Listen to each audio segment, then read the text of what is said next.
poder sobre la tierra que los puedan tener. Esta es una realidad, digamos, en América Latina. Por eso, si hablamos de autoritarismo competitivo. Democracias que tienen fachada democrática, pero son profundamente autoritarias. ¿Cómo se podría definir ciudadanía intercultural? Bueno, la ciudadanía intercultural justamente lo maneja Química justamente como una discusión, digamos, de fondo sobre las diferencias y sobre los procesos por medio de los cuales las diferencias se pueden poner políticamente en relación y en discusión. Por ejemplo, en América y en Europa, en nuestros países, lo que se está haciendo justamente es una realidad nacional compatibilizada con realidades profesionales y realidades autonómicas. Es decir, que seamos todos miembros de una comunidad política no significa que todos seamos iguales. Y justamente la democracia lo que debe hacer es tomar elementos, digamos, y reglas por medio de los cuales los ciudadanos puedan, digamos, en ciertas realidades regionales, manejar las reglas, digamos, internacionales. Más o menos lo que ocurre en Estados Unidos, en los países federales es mucho más sencillo, porque hay reglas nacionales y reglas de la federación. En Guatemala, por supuesto, son países unitarios, es más difícil, pero de lo que se trataría justamente, por ejemplo, un primer elemento, digamos, de la ciudadanía multicultural. Reconozcamos, por ejemplo, idiomas mayas. Reconozcamos, digamos, ciertos costumbres y ciertos derechos, digamos, ancestrales, especialmente en los lugares donde hay mayoría indígena. En esos lugares tenemos, digamos, de manera diferente justamente las reglas. De manera que los pueblos puedan tener, digamos, mayor capacidad de recuperar su cultura. La otra dice, ¿cree usted que la Constitución de Guatemala es democrática, antidemocrática? Ya que el artículo 1 prioriza el límite de la sobre el mismo. Miren, este es el problema de toda la democracia, se lo decía. Cómo opera lo individual con respecto a lo colectivo es un problema de toda la democracia, justamente. Porque en la práctica, ¿cómo se opera justamente para vencer simultáneamente lo colectivo de lo individual? Es difícil, es muy difícil. Siempre que entren en conflicto lo individual con lo colectivo, siempre va a haber, digamos, por lo menos en las democracias liberales, una defensa de lo individual. De hecho, este es un proceso, digamos, de discusión, los constituyentes lo pueden decir en el 85, 84, 85. Justamente porque cuando se estaba discutiendo ese artículo, algunos querían poner en ese artículo justamente el derecho de la propiedad privada, pero con sentido social. Y obviamente, los que defendían, digamos, el derecho individual se pusieron a pensar. Pero si ustedes ven, la redacción justamente de este artículo es una suerte como regla jurídica. Garantiza en alguna medida lo individual, pero siempre, digamos, deja más fuerza justamente para los derechos colectivos. Y esto es producto de esas contradicciones que hubieron en la Asamblea Constituyente en los 80. Entonces, la contradicción entre lo individual y el bien común es uno de las tantas dimensiones que la democracia no ha resuelto adecuadamente. ¿Cuál cree que es el problema de raíz por el cual la democracia falla en Guatemala? Y por eso es una pregunta difícil. Problema de raíz, hay muchos problemas de raíz, pero creo que el principal es que nuestros ciudadanos no están convencidos de la importancia de la democracia. Creo que, por ejemplo, cuando ustedes revisan los datos de la Eurobarómetro, ustedes se van a dar cuenta que la mayoría de personas, cuando les preguntan, ¿usted está de acuerdo con la democracia? Muchos dicen que sí. Y obviamente porque los especialistas han dicho, a ver, usted actualmente, usted dice, yo estoy a favor de la democracia. Todo el mundo se va a quedar viendo con cara de obviamente todo el mundo quiere validar, digamos, que está de acuerdo con la democracia. Porque es un concepto que tiene que ser moral. Pero en la práctica, cuando la ciudadanía pregunta a continuación si está de acuerdo con la medida de mano dura, muchos de los que supuestamente habían dicho que eran democráticos dicen que sí, que están de acuerdo con la mano dura. Eso, déjenme decirlo, los especialistas dicen que es una contradicción. Si usted es democrático, no debe creer en las medidas de mano dura. Entonces el problema es que en América Latina hay muchos ciudadanos que realmente son ciudadanos que aceptan la democracia, pero pueden estar muy felices también si volver a la democracia. Y ese es un problema de raíz. La ciudadanía, parece que la democracia no ha arraigado suficientemente en los ciudadanos. De hecho, cuando los ciudadanos se empoderan, seguramente aceptan, digamos, estamos como lo dijeron los grandes. Pero eso es de nuevo volver a la pregunta. ¿Qué tema y qué coyuntura podría unir a todos los aspectos en una protesta? Yo creo que es difícil. Yo me pongo a pensar qué temática podría aglutinar a una protesta a todos los ciudadanos. Es muy difícil. Y yo sepa, haríamos una gran reivindicación que pudieron ir a todos los procesos. A lo mejor ya ha habido en los últimos años estallidos democráticos de protestas en todo el país, pero han sido controlados por todos lados. Y aquí lo deberíamos hacer en realidad, pero la gente, la cultura del interior, solamente la realidad es diferente. Yo me acuerdo muy bien, por ejemplo, hace poco, cuando me mandaron a los 8 policías en Calafá, ese mismo día había un juego de fútbol. ¿Cuántos realmente les importó lo que había pasado en Calafá? Les importaba más solamente el partido de fútbol. La otra pregunta es: ¿qué relación tiene la ciencia, la antropología y la sociología en un Estado de Derecho para mantener su debido proceso y por qué la democracia para todos los sectores ser tomados en cuenta?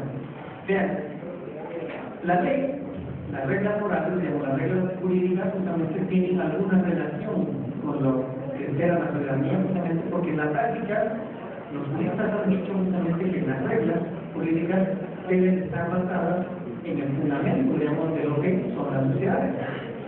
Y hay un problema con los legisladores.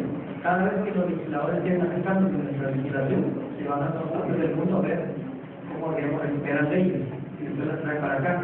Es la metodología que se ha demostrado hasta la sociedad que no funciona, porque es hacer trasplantes que no hacen, digamos, absolutamente nada. De hecho, si ustedes revisan cuántas leyes en las semanas están vigentes pero no se cumplen, son un montón. ¿Por qué? Porque no las arraigan. Si no arraigan, si la población no da el poder a esas reglas, pues podrán estar escritas por todos lados, pero digamos, la dimensión es otra. Por eso es que el derecho, para ser efectivo, debe basarse justamente en el conocimiento de la realidad social y económica del país, porque si no son trasplantes que no tienen nada más. Por eso que yo diría justamente que nuestras facultades y nuestras, digamos, escuelas de ciencia política, relaciones, todo lo demás, deberían estar estudiando mucho más lo que se llama sociología política. Y eso es lo que a mí me gustaría que tratar de ver ahorita que vamos a empezar a hacer reglas electorales. Tratar de imaginar justamente el sustrato económico, social, cultural sobre las cuales se ubican estas reglas. De manera, digamos, de tratar de ver cómo se puede justamente fortalecer. ¿Cómo evitar la crisis de gobernabilidad? Bueno, la crisis de gobernabilidad se da justamente, como les digo, porque el sistema no procesa adecuadamente las controversias. Entonces, lo que tenemos que garantizar justamente son mecanismos para la solución pacífica de conflictos. La democracia, fundamentalmente, es un sistema para ponernos de acuerdo entre todos. Es un sistema, digamos, justamente para resolver controversias de manera pacífica. Si no existiera la democracia, solamente nos agarraríamos a golpes o nos agarraríamos a balazos. Todos los procesos democráticos, todas las instituciones democráticas deben garantizar adecuadamente, digamos, el procesamiento de las controversias. Cuando no, el sistema no garantiza adecuadamente la voz y la opinión de la mayoría de la población, ¿qué es lo que ocurre? La gente se sale del sistema y empieza a protestar afuera del sistema. Entonces, la ingobernabilidad, en alguna medida, es un indicador muy claro y muy preciso de una sociedad que no ha aprendido a resolver sus controversias de manera pacífica.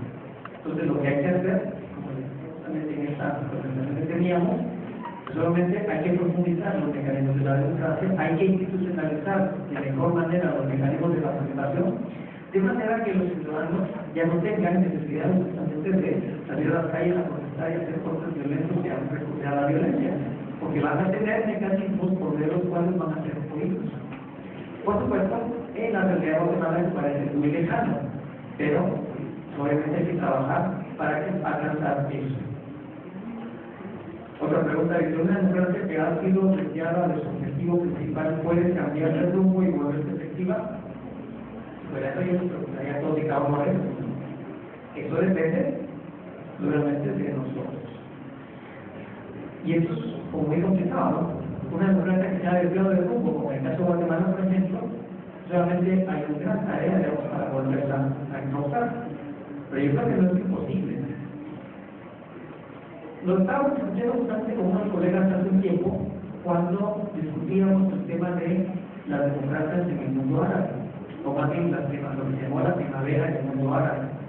Imagínense ustedes, y eso es lo que de cierta forma de todos los países para generar este movimiento de los indignados. Imagínate una sociedad más encantadora, más graníticamente, digamos, controlada como las sociedades árabes. Y en esos países aplicó una primavera democrática, que ha llevado justamente, por ejemplo, a 2 quiebres institucionales en Egipto y que se ha expandido justamente en todo el mundo árabe. Si en esos países ocurrió eso, ¿por qué no ocurrió en Guatemala? Obviamente, eso no va a pasar de la noche a la mañana. Pero insisto, cuando los ciudadanos empiezan a empoderarse, y parte del problema que tenemos aquí también, que la razón de contar, el problema de raíz, es que para que la ciudadanía funcione, digamos, para que la democracia funcione, debe existir ciudadanos.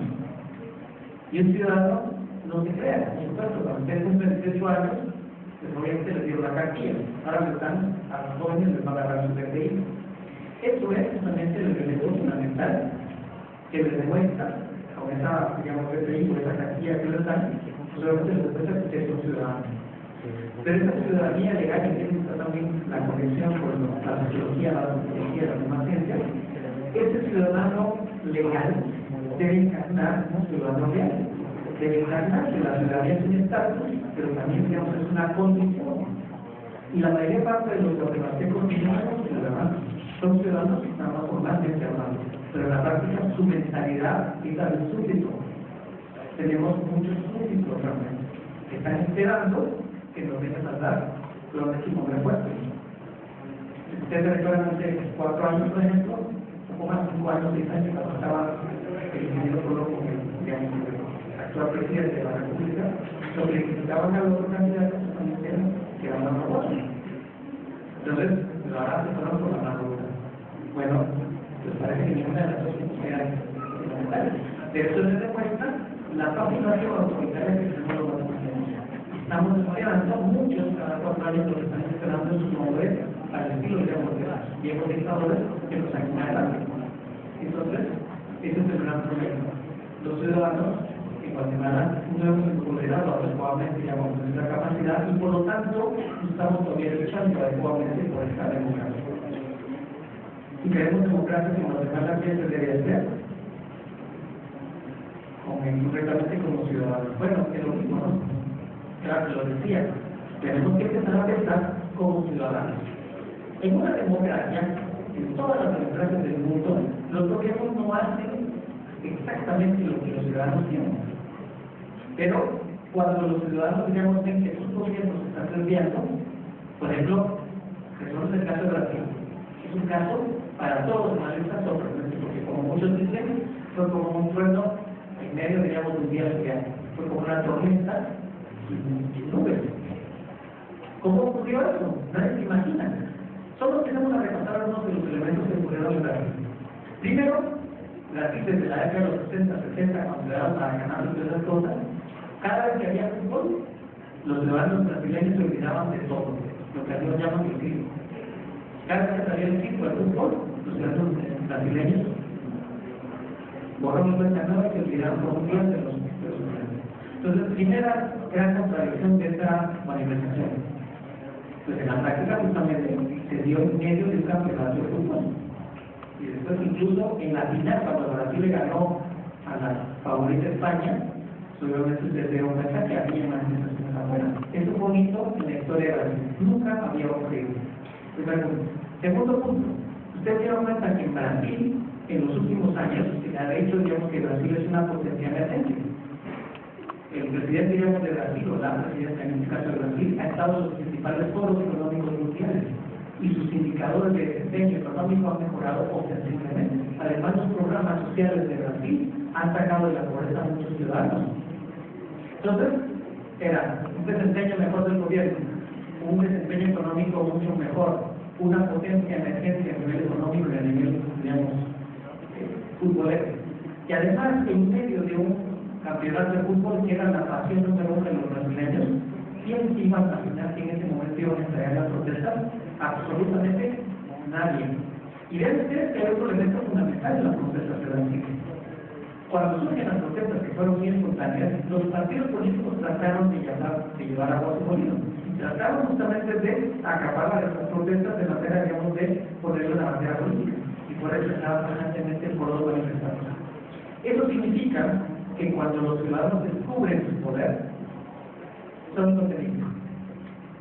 Y eso es lo que tenemos que hacer como ciudadanos, empoderarnos. Los gobiernos tienen tendencia a ser autocomplacientes con sus propias mediciones, con sus propios logros. Los gobiernos tienden a pensar permanentemente que lo están haciendo bien. Son los ciudadanos los que están encargados de hacerlas reflexionar de que eso no es cierto.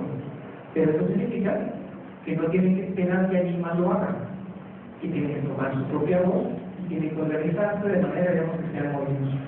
Por supuesto, deben utilizar los mecanismos que tiene el sistema.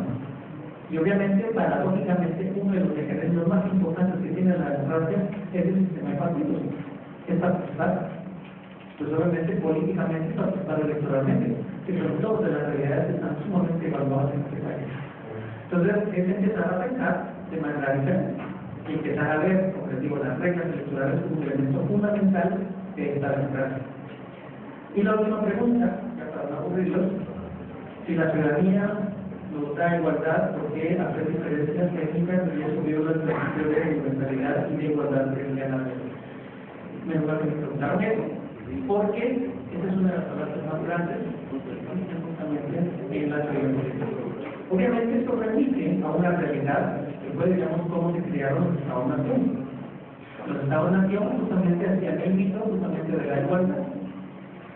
Justamente por eso surgieron los derechos de tercera generación, para defender la diversidad étnica. Eso, por supuesto, no significa, porque obviamente también existe ustedes que da el término balcanización, que significa la desintegración del colectivo por medio de la diferencia, que fue lo que ocurrió, por ejemplo, en Yugoslavia. Entonces, va a ver que surgen estas preguntas es porque hay un temor a que por medio de la diferencia nos vamos a dividir en los 23 o 24 áreas que tenemos naturales. Es cierto, hay países que son multiculturales, caso de México, por ejemplo, que han adecuadamente integrado sus culturas, y hay una constitución de la República Mexicana que no significa que no garantice los derechos, digamos, de los pueblos indígenas. Entonces, el que seamos iguales ante la ley no significa que seamos diferentes. La igualdad se procesa a través de la diferencia. Y esa es una de las cosas, digamos, que quizás es más difícil de entender, porque nosotros no hemos tenido una realidad de esa forma. Pero la igualdad ante la ley significa justamente que los derechos de tercera generación deben ser adecuadamente respetados. Insisto, imagínense igualdad ante la ley, pero si nosotros no sabemos hablar español, nosotros tenemos que ir a un sistema, digamos, de justicia, qué capacidad de defensa podemos tener nosotros. De eso se trata. A ver, igualdad ante la ley, por supuesto, entonces que todos podamos ser defendidos en nuestro propio idioma. Y que no tengamos que obligarnos, digamos, a aprender un idioma externo para poder justamente tener el mínimo acceso a la defensa de sus derechos. Entonces, es cierto, igualdad ante la ley, pero la igualdad ante la ley primero pasa por el reconocimiento de los derechos étnicos. Esto no significa que vayamos a integrar el país, todo lo contrario. Los países que han logrado adecuadamente, digamos, reconocer estas diferencias se vuelven más sólidos. En el caso, por ejemplo, de España. España reconoce realidades autonómicas y realidades, digamos, regionales étnicamente diferenciadas. Y no por eso España se debe integrar. Con esto terminaría la conferencia. Y bueno, la siguiente, digamos,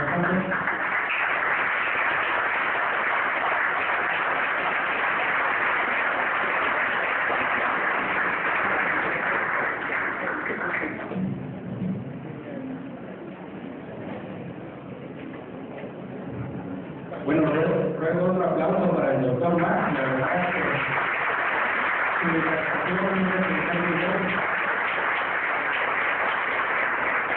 y nos está dando no solo una cátedra en el tema de democracia, sino también democráticamente en la resolución de todas estas preguntas tan complejas que algunos de ustedes plantearon. Por cierto, es cierto, no todas las preguntas que ustedes nos proporcionaron daba el tiempo para contestarlas en este foro, así que vamos a estarlas contestando a través del foro virtual, para el cual vamos a invitar aquí a la